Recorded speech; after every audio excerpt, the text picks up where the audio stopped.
स्वागत है आपका अपने YouTube चैनल गोयल मैट्रिक्स पर। चैनल पर पहली बार आए हैं तो सब्सक्राइब कर लीजिएगा, साथ ही बेल आइकन को प्रेस जरूर कर लीजिएगा जिससे नोटिफिकेशन आपके पास समय से पहुंच जाए। तो अभी तक मैं आपके बहुत सारे क्वेश्चंस करा चुकी हूं जो भी आपके प्रीवियस ईयर क्वेश्चंस पूछे गए हैं। DSSB TGT के साथ साथ मैंने अदर स्टेट के भी आपको प्रीवियस ईयर क्वेश्चंस कराए हैं, तो वो आप जरूर देखिएगा। प्लेलिस्ट आपको मिल जाएगी, सर्च करिएगा और वहां पर आपको प्लेलिस्ट देखने को मिलेगी और उसमें आपको बहुत सारे क्वेश्चंस देखने के लिए मिल जाएंगे जो कि आपकी बहुत ज्यादा हेल्प करने वाले हैं। आइए चलिए फिर आज स्टार्ट करते हैं आपके ये क्वेश्चंस। और हमेशा आपके जैसे कि 10 क्वेश्चंस रहते थे, तो आज मैंने 10 की जगह 15 क्वेश्चंस रखे हैं आपके लिए, 5 क्वेश्चंस के इंक्रीज कर दिए आपके लिए। तो आइए चलिए फर्स्ट क्वेश्चन देखते हैं। तो फर्स्ट क्वेश्चन है which of the following is not an integral domain. इनमें से आपका कौन सा इंटीग्रल डोमेन नहीं है। तो आपके पास 4 ऑप्शंस हैं, ए है n+ या फिर c+ या फिर q+ या फिर r+। इन सभी का मतलब आपको अच्छे से पता ही होगा, तो आंसर आपको देखते ही आना चाहिए। देखिए n के साथ क्या लगा हुआ है, एडिशन, तो n इसके प्लस के साथ काम नहीं करता है क्योंकि सारी प्रॉपर्टी फॉलो कर देता है, लेकिन जब बात आती है इसका यदि एडिटिव इनवर्स देखें तो प्लस के लिए क्या होता है 0, एंड जब 0 आएगा तो आपको पता है वो नेचुरल नंबर में नहीं होता है। तो ऑप्शन ए इसका सही आंसर हो जाएगा। चलिए क्वेश्चन नंबर 2 कर लेते हैं। क्वेश्चन नंबर 2 है x⁻n−1 is divisible by x-k, the least positive integral k is equals to, आपको बताना है क्या होगा। तो यहाँ पर आप देखेंगे ये आपका डिविजिबल है x-k से, तो आप इसको x = k लिख सकते हैं, कोई दिक्कत नहीं है। आप इसको पुट कर दीजिए, आप यहाँ पर x की जगह पर k रखिए, तो ये हो जाएगा k⁻n−1, देन इसके बाद इज इक्वल्स टू 0, तो k⁻n इज इक्वल्स टू 1। अगर यहाँ पर आप देखें तो सबसे लीस्ट यदि आप देखेंगे तो यदि हम n की जगह 1 पुट करें तो 1⁻1, तो k की जो वैल्यू है आपको यहाँ से कंपेयर करके 1 मिलने वाली है, और आपसे लीस्ट पॉजिटिव इंटीग्रल पूछा है k इज इक्वल्स टू, तो वैल्यू हो जाएगी 1। लीस्ट पूछा है इसलिए 1 हो जाएगी। चलिए तो अब देखते हैं हमारा क्वेश्चन नंबर 3। तो क्वेश्चन नंबर 3 है द टोटल नंबर ऑफ सब groups of the group Z11 is. Z11 में आपको टोटल सब ग्रुप्स बताने हैं, और ये आपको क्वेश्चंस मैंने पहले भी कराए हुए हैं इस तरीके के। ऑप्शन है 2⁻11 - 11 या फिर 3 या फिर 7।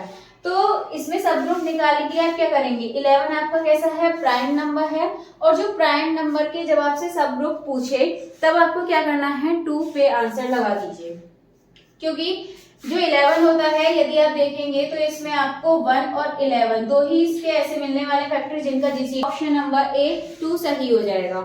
चलिए क्वेश्चन नंबर 4 है late x y be any 2 elements of a group GO then x O y। Inverse आपको दे रखा है, तो आपको पता होगा जब आप ब्रैकेट से हटाते हैं अलग अलग करते हैं तो आपका ये पलट जाता है, यानी कि y पहले x बाद में। तो इसका जो ऑप्शन नंबर डी है ये आपका सही आंसर हो जाएगा। क्वेश्चन नंबर 5 है let a and b 2 positive integers then GCD AB। ये आपका इंटू यानी कि मल्टीप्लाई का भी साइन हो सकता है, एलसीएम AB। तो बहुत ही आसान सा क्वेश्चन है, अगर देखें आप तो आपने ये 9th लेवल पे भी ये पढ़ा होगा। तो क्या होता है दोनों का जीसीडी मतलब एचसीएफ हो गया एक तरीके से, HCF AB multiply LCM AB किसके इक्वल होता है, प्रोडक्ट के इक्वल होता है, यानी कि AB इसका सही आंसर हो जाएगा। मतलब ऐसे ए क्रॉस वीक करके लगाते हैं तो इसका मतलब ये आपका AB क्वेश्चन नंबर 5 का ऑप्शन नंबर ए आपका सही आंसर हो जाएगा। चलिए अभी आपके 5 क्वेश्चंस हो चुके हैं, आगे के और क्वेश्चंस को देख लेते हैं। अब है आपका क्वेश्चन नंबर 6, ये आपका इफ 27 फैक्टोरियल एंड आपका यहाँ पर दे रखा है x mod 29। तो ये आपका क्वेश्चन दे रखा है, इसमें आपसे x की वैल्यू पूछी है, क्या होगी। ऑप्शन है -1 0 27 और 1। तो आपको ये पता होगा, ध्यान होगा कि आपका ये p-2 फैक्टोरियल और यहाँ पर आपका होता है x mod p। ठीक है, ये आपकी प्रॉपर्टी होती है, ये आपको मालूम होगी, नहीं मालूम है तो आप याद कर लीजिएगा। तो यहाँ पर ये जो x होता है यहाँ पर ये 1 होती है प्रॉपर्टी। ठीक है, तो हम यहाँ से जो x की वैल्यू है वो कंपेयर कर सकते हैं। देखिए कैसे, ये 29 है, ये आपका प्राइम नंबर हो गया यहाँ पर। ठीक है 29। अब यहाँ पर जो नंबर होना चाहिए यहाँ पे p-2, यानी कि जो 29 है उसमें से 2 - 27 होना चाहिए, वो है आपके पास। तब आप यहाँ पर x इज इक्वल टू 1 जब कंपेयर करेंगे आपको यहाँ से आंसर मिल जाएगा इसका। ऑप्शन नंबर डी 1 इसका करेक्ट आंसर हो जाएगा। चलिए क्वेश्चन नंबर 7 है the generators of cyclic groups. इसके आपको जनरेटर्स बताने हैं साइक्लिक ग्रुप्स के। और थोड़ा सा ये क्वेश्चन आपका अधूरा रह गया है, इसमें आपसे पूछा था प्राइम के लिए हो सकता है या फिर ऑड के लिए हो सकता है, ठीक है। नेक्स्ट क्वेश्चन नंबर 3 है let F R tends to R be defined by F X equals to X square plus 1 the preimage of 17। इसकी जो प्रीमेज है वो 17 है, 17 की बतानी है। तो क्या करेंगे आप, इसके इक्वल्स टू में आप 17 रखिए, x square plus 1 is equals to 17। तो x square is equals to क्या मिलेगा 17 माइनस 1 यानी कि 16। तो आपको मिल जाएगा x is equals two plus minus 4 यानी कि प्लस 1 माइनस का 4। तो ये जो आपका ऑप्शन नंबर ए है ये आपका बिल्कुल सही आंसर हो जाएगा। क्वेश्चन नंबर 4 देखेंगे तो इसमें है आपका if F X is equals to दे रखा है आपको, देन एफ साइन थीटा आपको बताना है क्या होगा। बहुत ही ज्यादा आसान सा क्वेश्चन है, आप वैल्यू पुट करके आप इसको निकाल सकते हैं। चलिए मैं इधर इसे सॉल्व कर देती हूँ, ठीक है। वैसे तो आपने अभी तक कर भी लिया होगा सॉल्व, दिमाग नहीं हो जाएगा ये। देखिए एक्स स्क्वायर यानी कि आप साइन थीटा रखेंगे एक्स की जगह पर, तो ये जाएगा आपका साइन स्क्वायर थीटा अपॉन में एक्स की जगह पे साइन रखेंगे तो साइन स्क्वायर थीटा। आपको पता है sine square theta upon 1 minus sine square theta ये होता है आपका कॉस स्क्वायर थीटा, और sine square theta upon cos square theta किसके इक्वल होता है आपका ये tan स्क्वायर थीटा। तो यहाँ से आपको आंसर मिल जाएगा ये option number B tan square theta इसका करेक्ट आंसर हो जाएगा। आइए क्वेश्चन नंबर 5, सॉरी आपका 3 नहीं 8 था, दोबारा से आपके क्वेश्चन लिखे गए थे इस वजह से आपके जो नंबर हैं यहाँ पर गलत हो गए हैं, ठीक है। वो आपके 5 5 6 7 8 9 10, ठीक है। वो जो पहले नंबर थे वो लिखे हुए रह गए थे इसीलिए यहाँ पर ये गलती से रह गए। क्वेश्चन नंबर 10 है इफ a इक्वल्स टू आपको दे रखा है number of subset of a which contains 2 but not 4। समझने की कोशिश कीजिए इस क्वेश्चन को, राजस्थान का पूछा हुआ क्वेश्चन है आपका ये। इसमें आपसे पूछा है आपको इसके सबसेट बताने हैं, ठीक है। इसके आपको सबसेट बताने हैं जिसमें 2 तो कंटेन करेगा हर किसी में लेकिन 4 नहीं करेगा। तो देखिए सबसे पहले आप 2 के साथ लेंगे, सबसे पहले तो हम कहाँ इधर कर देते हैं इसको थोड़ा सा रफ करके। देखिए अब सबसे पहले क्या करेंगे आप 2 लेंगे, 2 के साथ 1, ठीक है, 2 के साथ 1। दूसरा आप 2 के साथ किसको लेंगे 3 को लेंगे। देन इसके बाद 2 के साथ किसको लेंगे फिर 4 नहीं लेना इन्होंने मना किया है तो 5 ले लेंगे, इतना कर दिया। देन इसके बाद 2 के बाद अब 2 का हमने ले लिया, 3 का ले लीजिए लेकिन 2 होना चाहिए, 2 1 3। देन इसके बाद ये बनेगा आपका 2 1 5, ये हो गया।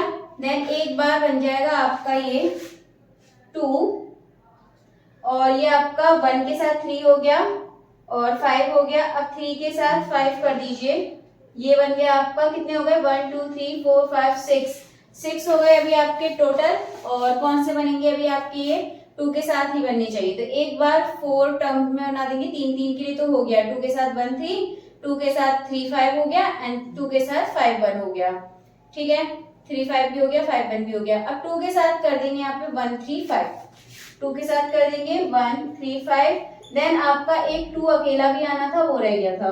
तो टोटल कितने हो गए 1 2 3 4 5 6 7 8। तो आपके जो यहाँ पे नंबर आने हैं यानी कि टोटल नंबर ऑफ सबसेट जिसमें 2 कंटेन करेगा ही करेगा बट 4 नहीं, तो इसका जो आपका सही आंसर है हो जाएगा आपका ऑप्शन डी 8। इसमें आपका 4 नहीं दिखेगा, आपको कहीं भी 4 लेना ही नहीं है, सिर्फ 2 को आपको हर किसी में लेना है। तो इसका आंसर आपका ऑप्शन नंबर डी 8 इसका सही आंसर हो जाएगा। चलिए अब देख लेते हैं आगे के और 5 क्वेश्चंस। चलिए देखते हैं क्वेश्चन नंबर 11 ये आपके सामने। If a is equals to आपको दे रखा है यहाँ पर and v is equals to आपको इधर दे रखा है, तो आपको बताना है इसमें से कौन सा ऑप्शन सही होगा। देखिए आप ऐसे क्वेश्चन को आसानी से कर सकते हैं क्योंकि यदि आप यहाँ देखेंगे इज इक्वल्स टू आपको यहाँ पर दिखेगा a में और b में कोई भी आपको कॉमन नहीं दिखने वाला है, ठीक है। अगर आप इसको डायरेक्टली ऐसे देखेंगे कुछ भी कॉमन नहीं दिखेगा। इसमें आपका e डैश दे रखा है, इसमें आपका y is equals to x दे रखा है, जिस वजह से क्या हो जाएगा a एंड b दोनों आपके क्या होंगे डिसजॉइंट होंगे, यानी कि कुछ भी कॉमन नहीं है आपका। तो ये क्या हो जाएगा आपका ऑप्शन नंबर सी ये आपका सही हो जाएगा। a इंटरसेक्शन b आपका ये 5 हो जाएगा। क्वेश्चन नंबर 12 है A is equals to 1 2 and B is equals to ABC, तब आपको बताना है PA एंड इंटरसेक्शन PB, इन दोनों का इंटरसेक्शन बताना है। ये भी आप इस क्वेश्चन को आसानी से कर सकते हैं, बहुत ही ज्यादा आसान सा क्वेश्चन है आपका। तो ऑप्शन है a null set, a pair set, a single set या फिर नन ऑफ दीज। आप एक चीज देखेंगे, PA एंड PB निकालने से पहले 1 2 इसमें ABC, दूर दूर तक आपस में कुछ भी कॉमन आपको नहीं दिख रहा, तो इनका जो आपका इंटरसेक्शन है, ठीक है, तो ये भी आपका इसमें कॉमन कुछ नहीं आएगा, तो ये भी आपका कैसा सेट हो जाएगा, नल सेट होने वाला है। क्वेश्चन नंबर 13 को देखें तो ये आपका रिलेशन आर डिफाइंड बाय, इससे रिलेशन को डिफाइन कर रखा है। ऑन सेट दे रखा है 1 2 3 4, तो ये आपका सिमेट्रिक होगा, ट्रांजिटिव होगा, रिफ्लेक्सिव होगा, रिफ्लेक्सिव की स्पेलिंग में एफ लिखना रह गया, रिफ्लेक्सिव या फिर नन ऑफ दीज। तो यहाँ पर आपकी जो ऑप्शन है क्या होता है आपका, सबसे पहले तो आपका ये होता है सिमेट्रिक, ट्रांजिटिव, रिफ्लेक्सिव या नन ऑफ दीज। तो इसमें आपके सेम होते हैं, जैसे कि 1 1, ठीक है, तो 1 1 1 3 3 1 3 4, तो इसमें आपका जो पहला वाला होता है सेम वही दूसरा होता है। इसमें आपका 1 है बट इसमें 3 है, इसमें 3 है, इसमें 1 है, इसमें 3, इसमें 4 है, तो ये आपका नहीं होगा, यानी कि ये रिफ्लेक्सिव वाली प्रॉपर्टी तो इसमें है नहीं। देन इसके बाद सेकंड देखें सिमेट्रिक, तो सिमेट्रिक आपकी क्या होती है, जैसे आपको यहाँ पे दे रखा है 3 4, ठीक है, 3 4 दे रखा है, तो इसका अपोजिट 4 3 आपका इसमें होना चाहिए था, जो कि इसमें नहीं है। 1 3 का तो है 3 1, लेकिन 3 4 इसका नहीं है आपका, तो ये आपका सिमेट्रिक भी नहीं होगा। अगर ट्रांजिटिव की बात करें तो इसका क्या होता है आपका, इसमें ये होता है कि आपका ये वाला जो V है इसके इक्वल होना चाहिए, तो ये पहला वाला लास्ट वाले के इक्वल हो जाता है। तो हम देखेंगे इसमें 1 और 1 इक्वल है, तो ये वाला पहला वाला लास्ट यानी कि 1 और 3 ये आपका जो है इस सेट में होना चाहिए, जो कि नहीं है, तो ये आपका ट्रांजिटिव भी नहीं होगा। तो जो इसका ऑप्शन डी है नन ऑफ दीज, इसका सही आंसर हो जाएगा। चलिए क्वेश्चन नंबर 14 देखते हैं, तो ये है relation on the set N of natural number defined by, आपको यहाँ पे सेट दे रखा है x + 2y = 8 और यहाँ पर आपको ऑप्शन दे रखे हैं, आपको बताना है कौन सा इसको डिफाइन करेगा, और यहाँ पर मेंशन भी किया है नेचुरल नंबर। तो यहाँ पर आप क्या करेंगे, वैल्यू पुट करके देखेंगे, आपका x + 2y है, x + 2y = 8। सबसे पहले यदि आप यहाँ पे 2 रखें x की जगह पर, तो आपको क्या मिलेगा, 2y = 8 और 8 में से इस 2 को माइनस कर देंगे, जो रखेंगे 6 रखेंगे, तो आपका 3, आपको 3 मिलने वाला है, जो कि नेचुरल नंबर में होता है। 4 रखेंगे तो 4 रखेंगे, आपका इधर माइनस हो जाएगा, 8 में से 4 गया, 4 बचेगा, 2 से डिवाइड करेंगे तो 2 आने वाला है, जो कि वो भी आपका नेचुरल नंबर में होता है। 8 पुट करें यदि यहाँ पर, तो 8 - 8 आपका क्या हो जाएगा, 0, तो 0 हो जाएगा, तो ये बचेगा आपके पास 2y = 0। जब 0 आ जाएगा y की वैल्यू, तो 0 आपका नेचुरल सेट में नहीं होता, तो ये इसको सेटिस्फाई नहीं करेगा। 2 4 तो कर रहे हैं बट 8 नहीं कर रहा। 2 4 करेंगे, अभी हमने देखा था, 6 और चेक कर लेते हैं। तो यहाँ पर क्या करेंगे, यदि 6 रखेंगे तो इधर जाकर 8 में से माइनस करेंगे, 2 बचेगा, और 2y = 2, तो 2 से डिवाइड करेंगे y = 1, जो कि आपका नेचुरल नंबर होता है, तो ये 6 के लिए भी करेगा, 2 4 के लिए करता ही है, तो ऑप्शन नंबर 20 का सही हो जाएगा। और 8 के लिए भी चेक किया था, नहीं करता, तो ये आपका ऑप्शन नहीं होगा। और इसमें 1 2 3 4, तो इसमें देखिए आपका 2 4 तो कर रहा है, लेकिन 3 और 1 के लिए चेक कर लेते हैं। अगर 1 यहाँ पे पुट करेंगे 1, तो हो जाएगा 8 - 1 7, तो 2y = 7, तो y = हो जाएगा 7/2, और 7/2 आपको पता है नेचुरल नंबर नहीं होता है। तो इसका जो ऑप्शन नंबर ए है ये आपका, सॉरी ऑप्शन नंबर बी 2 4 6 इसका सही आंसर हो जाएगा। अब है आपका क्वेश्चन नंबर 15, तो ये है if p is a prime number then this divisible by p, then इस थ्योरम का नाम बताना है आपको, ये कौन सी थ्योरम है, और इसका जो आंसर है आपको कमेंट बॉक्स में कमेंट करके बताना होगा कि इसका सही आंसर क्या है। साथ ही आप अपना स्कोर भी कमेंट करके जरूर बताएंगे कि आज टोटल आपके 15 में से कितने क्वेश्चन सही हुए हैं।